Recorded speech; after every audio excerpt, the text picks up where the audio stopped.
Hola a todos, j'espère que vous allez bien pour commencer. Écoutez, aujourd'hui je vous viens avec une histoire qui m'a été suggérée par l'une de mes abonnées. À la base, c'est pas celle-ci que je devais monter et publier, mais je sais pas, quand j'ai vu cette histoire, j'ai été révoltée, j'ai été aussi très étonnée qu'elle soit pas plus connue que ça. Et du coup, voilà, j'avais envie de la faire. Et bon, j'ai pas la prétention de dire que grâce à ma vidéo, elle sera plus connue, mais en tout cas, vous la connaîtrez pour ceux qui ne la connaissent pas encore. Et j'espère sincèrement que du fait qu'elle soit plus connue et encore plus connue, les choses bougeront autour de l'histoire. Enfin bref, je ne vais pas vous en dire plus. Je vais vous laisser vous poser tranquillement et puis je vous dis à tout de suite. Cet homme est activement recherché par les forces de l'ordre, car à la suite du meurtre de sa femme lundi puis de ses 3 enfants, la piste familiale a été privilégiée par les enquêteurs. La femme avait été retrouvée morte, le corps portant les traces de 47 coups de couteau. Quelques heures plus tard, les enfants sont retrouvés morts à leur tour dans la voiture de leur père, derrière un engin de chantier à 500 mètres de là où avait été retrouvée la femme. Le père de famille a été vu pour la dernière fois entre 1h et 2h du matin à proximité des lieux de crime.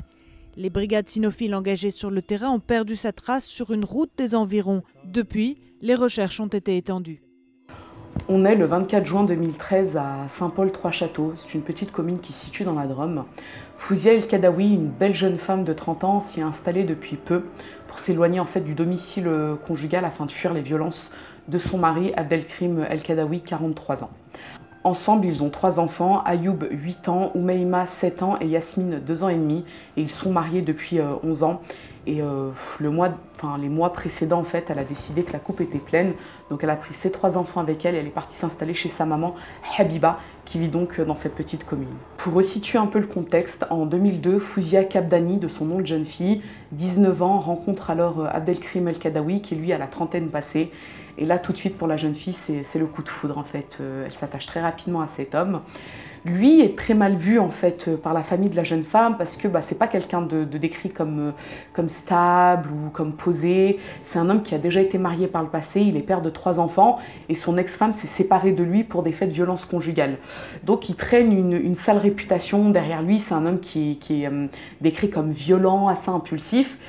Et là, pour la maman de Fouzia, c'est pas trop ça en fait. C'est pas le type d'homme qu'elle souhaite pour sa jeune fille.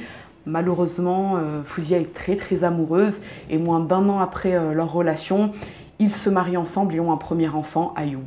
Dès le début de leur vie conjugale, la violence s'installe, malgré les 2 autres grossesses qui vont suivre, donc Oumaima et Yasmine. Abdelkrim se montre très régulièrement violent vis-à-vis de Fouzia. D'ailleurs, l'une des sœurs de celle-ci va rapporter qu'une fois, elle a été témoin d'une scène de violence assez grave. En somme, Fouzia et elle étaient parties faire des courses le matin. Abdelkrim avait essayé de la joindre par téléphone, donc elle avait plus de batterie sur son téléphone. Et lorsqu'elle était rentrée chez elle, Abdelkrim l'avait frappée avec un fer à repasser. Donc plusieurs scènes de violence ont été rapportées par la famille. Au total, Fouzia a dû déposer 2 plaintes pour violence conjugale. Mais à chaque fois, Abdelkrim s'est montré convaincant pour que sa femme retourne au domicile conjugal.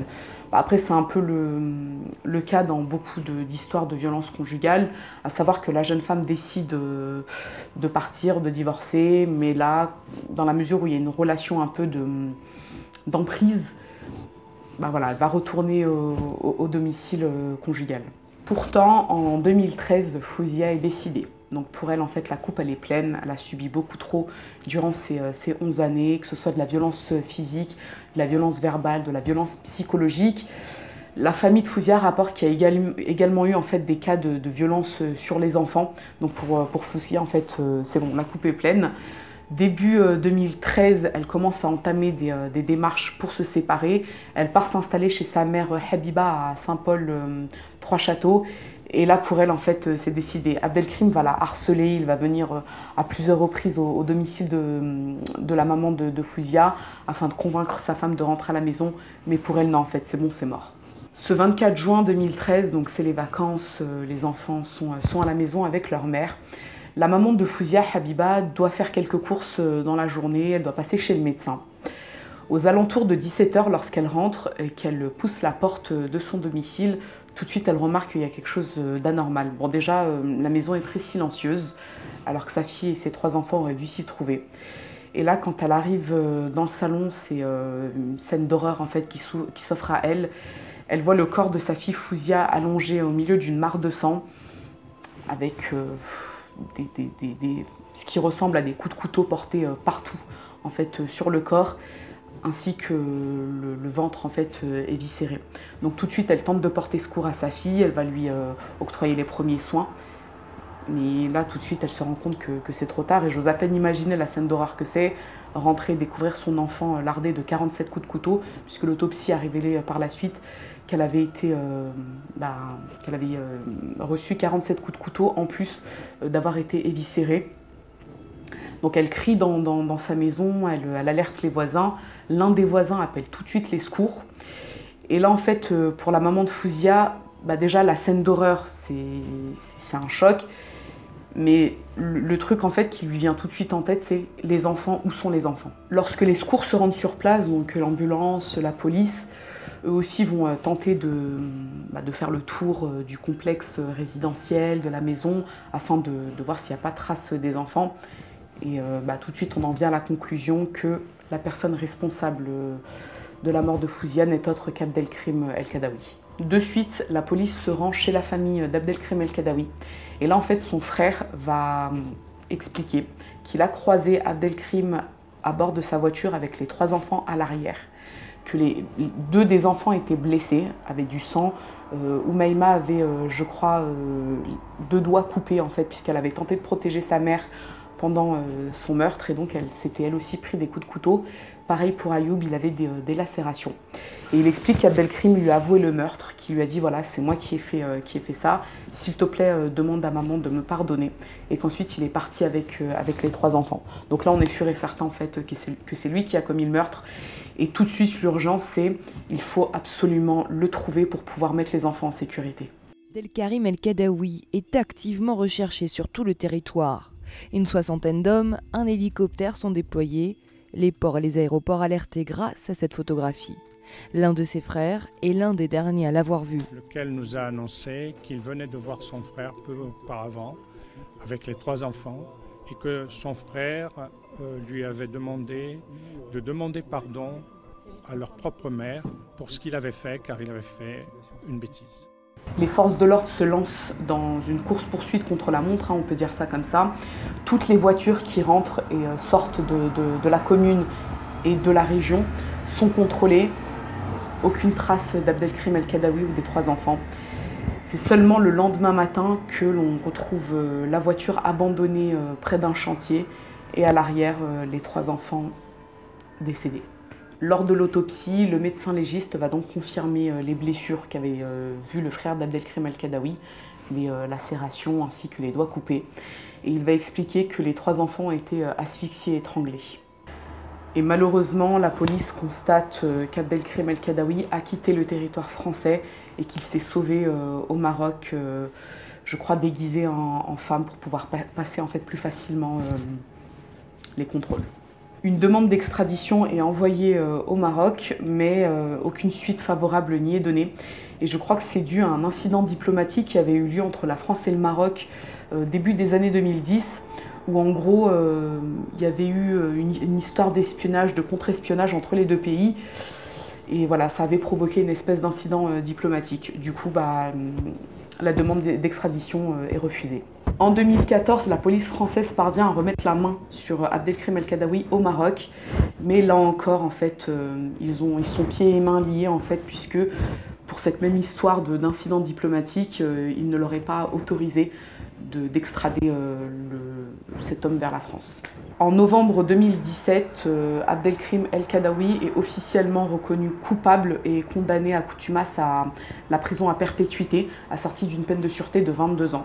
Donc même s'il ne s'est pas présenté à son procès, il est reconnu coupable et il encourt cette peine. Donc maintenant, il suffit juste qu'on mette la main sur cet homme pour qu'il puisse purger sa peine de prison. Plusieurs demandes émanant de la France vers le Maroc, des demandes d'extradition ont été émises, mais elles sont toujours restées lettres mortes.